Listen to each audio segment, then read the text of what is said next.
নমস্কার, আপনাদের সকলকে স্বাগত জানাই চ্যানেল রূপা মুখার্জিতে। জয় কৃষ্ণকালী মায়ের জয়। কৃষ্ণকালী মায়ের আশীর্বাদ আমাদের সকলের উপর সমানভাবে প্রতিদিন বর্ষিত হোক। মঙ্গলা দেবী একটি ভালো কথা বলেন যে ঈশ্বরের আশীর্বাদের সাথে সাথে আমাদের চেষ্টাটাও অব্যাহত থাকা জরুরি। চেষ্টা যদি করা আমরা ছেড়ে দিই তাহলে কিন্তু কোনোদিনই ঈশ্বরের আশীর্বাদের সঠিক ব্যবহার হয় না। যিনি খুব ট্যালেন্টেড মানুষ, তিনি যদি তার ট্যালেন্ট মানব সমাজের কল্যাণে ব্যবহার না করেন তাহলে কিন্তু তিনি আতঙ্কবাদী হয়ে যান, তিনি উগ্রপন্থী জঙ্গি হয়ে যান। অর্থাৎ সবসময় আমাদের সামনে হ্যাঁ ও নায়ের রাস্তা খোলা থাকে। কোন পথে চলবো? হ্যাঁ, নিশ্চয়ই ঈশ্বরের নির্দেশ তো অবশ্যই থাকে, কিন্তু তার সাথে চেষ্টা করা কখনো ছাড়লে চলবে না। মঙ্গলা দেবী বলেন যে কেন তার বাড়িতে কৃষ্ণকালী মা এলেন, বাকি মানুষদের বাড়িতে কেন এলেন না। তো এই বিষয়ে উনি একটি লাইভ করেছিলেন এবং লাইভটি আপনারা শুনবেন, এরপরেই আমি অ্যাড করে দিচ্ছি। আমি চেষ্টা করব এটি দুটি পার্টে আপনাদের সামনে তুলে ধরার, কারণ সমগ্র ব্যাপারটা উনি যেভাবে বুঝিয়েছেন বলেছেন সেটা কিন্তু সকলের শোনা আরেকবার করে জরুরি। কারণ কি হয় না, তিনি দিনে 2টি বা 3টি লাইভ দেন এবং প্রায় 25 থেকে 30 হাজার মানুষ সেই লাইভে যুক্ত হন। তো সকলের পক্ষে হয়তো পুরো লাইভ শোনা সম্ভব হয় না, পুরো খবর নেওয়াও সম্ভব হয় না। অনেকে আবার বলেন যে তাদের নাম নিতে, তাদের নাম শুনে আবার সেখান থেকে চলে যান, আবার নতুন মানুষ এসে যুক্ত হন এবং প্রতিদিন এই সম্প্রদায়ে নতুন নতুন মানুষ আসছেন।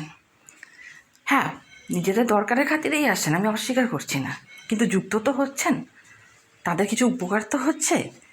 তাই ঈশ্বরকে কখনো নিজের স্বার্থের জন্য ব্যবহার করা উচিত নয়। ঈশ্বরের কাছে সবসময় নতমস্তক হয়ে থাকা উচিত, ঈশ্বরকেও নিজের বলে ভাবা উচিত।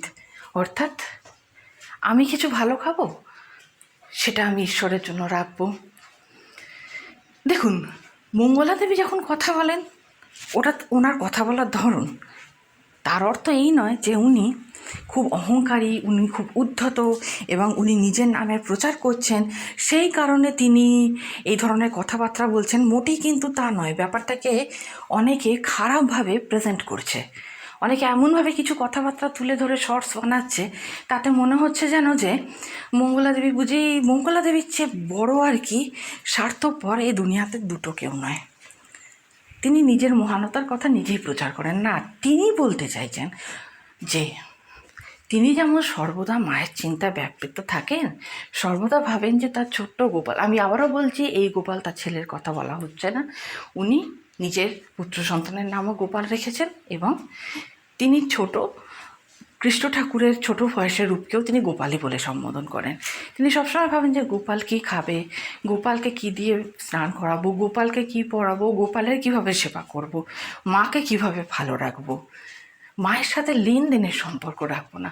শুধু মা কেন, কোনো ঈশ্বরের সাথেই আমাদের লেনদেনের সম্পর্ক রাখা উচিত না। হ্যাঁ, আমরা ম্যাক্সিমামকে বলতে পারি মা আমি তোমার পুজো দেবো, ঠাকুর আমি তোমার পুজো দেবো, ভগবান আমি আপনার পুজো দেবো।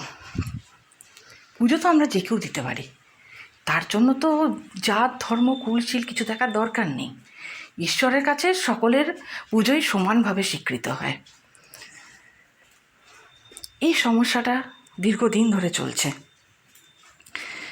এবং তিনি বলছেন যে এক রাম ভক্তের কথা, যে রাম ভক্ত ভবিষ্যৎ দেখতে পেতেন এবং এক দম্পতিকে বলেছিলেন যে তোদের কপালে সন্তান নেই, কোনো দিন তোদের সন্তান হবে না, তোরা নিঃসন্তান হয়ে এসেছিস এবং নিঃসন্তান হয়ে মরবি। তারপরেও তারা স্বয়ং শ্রী রামের কাছে প্রার্থনা করে সন্তান পেয়েছিলেন এবং সেই ভক্তকে গিয়ে বলেছিলেন যে দেখুন আপনার কথারও কিন্তু অন্যথা হয়।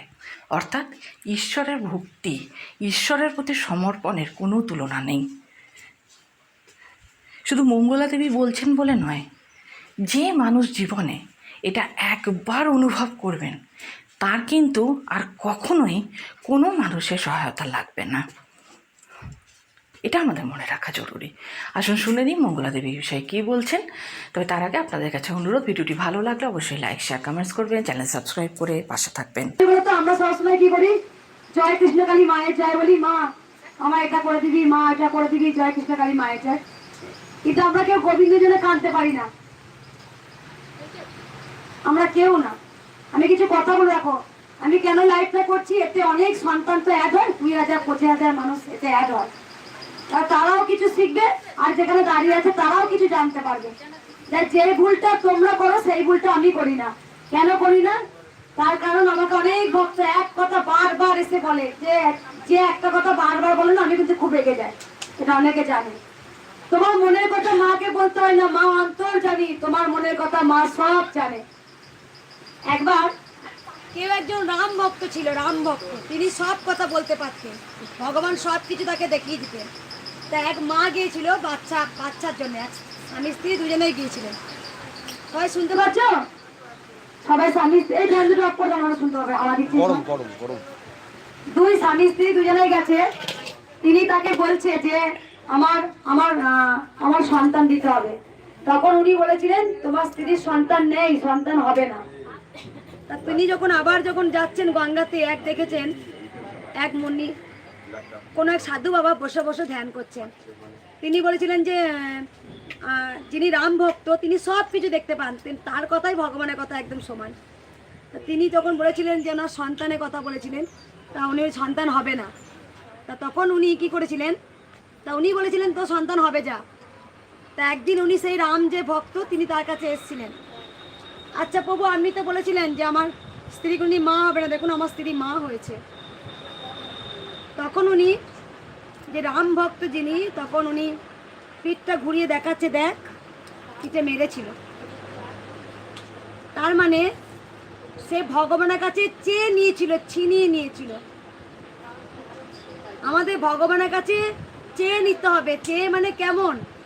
ভক্তির দ্বারা। ভক্তি হচ্ছে ভগবান, ভক্তি হচ্ছে মুক্তি, ভক্তি হচ্ছে সব।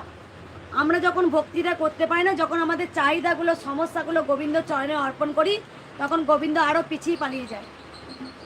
আমরা যেমন সেবা করি, আমরা কোনো কিছু ভাত মুড়ি আমরা তো কপ করে খাই, কিন্তু গোবিন্দ তো খায় না, গোবিন্দ ভক্তি নেয়। তুমি যাই খাবার অর্পণ করবে গোবিন্দ কি করে, গোবিন্দ আবার তোমাদের ফিরিয়ে দেয়। সেই খাবার প্রসাদটা আমরা খাই, 10 জনকে দিই, ওটা গোবিন্দ তো খায় না, গোবিন্দ ভক্তি দেখে। যখন আমরা বাড়িতে ভোগ রান্না করব, তখন আমরা কি বলি, গোবিন্দ তুমি যদি এটা দাও তোমাকে এই ক্ষীর করে দেবো, ভোগ করে দেবো, তাহলে গোবিন্দকে চেয়ে নিলাম। গোবিন্দ কি করে সেই ভোগটার দিকে তাকিয়েও দেখে না। আর তুমি যদি ভালোবেসে গোবিন্দের কাছে যদি ভোগ দাও, সেই ভোগটা গোবিন্দ এই যে তুমি বাড়িতে একটা শশা খেতে খাবে, আর মায়ের স্থানে যে প্রসাদ দেওয়া হয় সেই শশা একটা খাবে, দেখবে আলাদা রকম স্বাদ। সে এক টুকরো হলে দেবে আলাদা স্বাদ হয়, হবে। কেন হয় বলো তো? তার কারণ হচ্ছে ওই যে পুজো হয়েছে, ভগবান দৃষ্টি দিয়েছে। ভগবান আমাদের মতো হাত তুলে তুলে সেবা করে না, ভগবান দৃষ্টি দেয়, তোমার ভক্তিটা দেখে। তুমি 5 রকম ফল দিলে, মিষ্টি দিলে, হ্যাঁ গোবিন্দ তুমি সেবা করো, আমি দিতে পেরেছি, তখন গোবিন্দ সেই ভক্তিটা নেয়। গোবিন্দ আমাদের মতো তো সেবা করে না। আমি যখন সেবা করি মনে হয়, আচ্ছা মা আমি আমটা খাচ্ছি, তোমার খেতে ইচ্ছা করো না, তুমি খাবে না মা? আমি খাচ্ছি, আমার পেট ভরছে। মা বলে তোরা খেলেই তো আমার খাওয়া হয়, জানো? মা যে অন্নপূর্ণা, মাকে কি খাবার জোগাও বলে? মা অন্নপূর্ণা তো আমাদের খাবার জোগায়। চিন্তা যা করবে, চিন্তামণি সে আছে, তোমার চিন্তা সে করবে। তোমার দুঃখ কষ্ট, তুমি সন্তান পাচ্ছ নাকি তোমার ঘা ফোড়া হয়েছে, বলতে হয়েছিল মা? ভক্তি, ভগবান তোমার ভক্তি দেখে। আচ্ছা এই মালাটা নিজের হাতে নিয়ে যায়, আচ্ছা এই জামাটা আমি গোপালের জন্য পরাবো, এটা হচ্ছে ভক্তি। ভগবান কখনই তোমার কাছে, আজকে দেখো আমাদের সবার কিন্তু জীবনে টাকা পয়সা খাওয়া দাওয়ার কিচ্ছু অভাব নেই, কিন্তু আমাদের শান্তির অভাব হয়ে গেছে। আমাদের জীবনে কিন্তু কোথাও যেন শান্তি নেই। আজকে দেখো ঠান্ডা, ঘর এসি চালিয়ে দিয়ে ঘুমাচ্ছি, শীতকাল গরমে এসি চালিয়ে ঘুমাচ্ছি, কারেন্টের পাখা সব সময়, আলো, মানে সবসময় আমরা হাতের সামনে পাচ্ছি, কিন্তু আমরা সুখ পাচ্ছি না। কেন সুখ পাচ্ছি না? আমরা একবারও গোবিন্দের জন্য কাঁদি না। আমরা সবাই নিজে নিজে চিন্তার জন্য মগ্ন। আমরা আমার এটা হচ্ছে না, আমার সেটা হচ্ছে না, আমার ওটা হচ্ছে না, আমি এটা কেন পাচ্ছি না, তার জন্য। বুঝতে পেরেছো? তাই জন্য আমরা গোবিন্দ শান্তি পাই না। আমরা আমাদের আসল শান্তি হচ্ছে আমাদের মনে।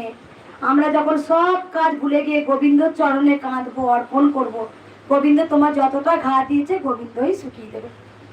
আমার মা অসুস্থ, আমার ছেলে চলে গেছে, হারিয়ে গেছে, দেবে কোথা থেকে কোথায় কি ভাবে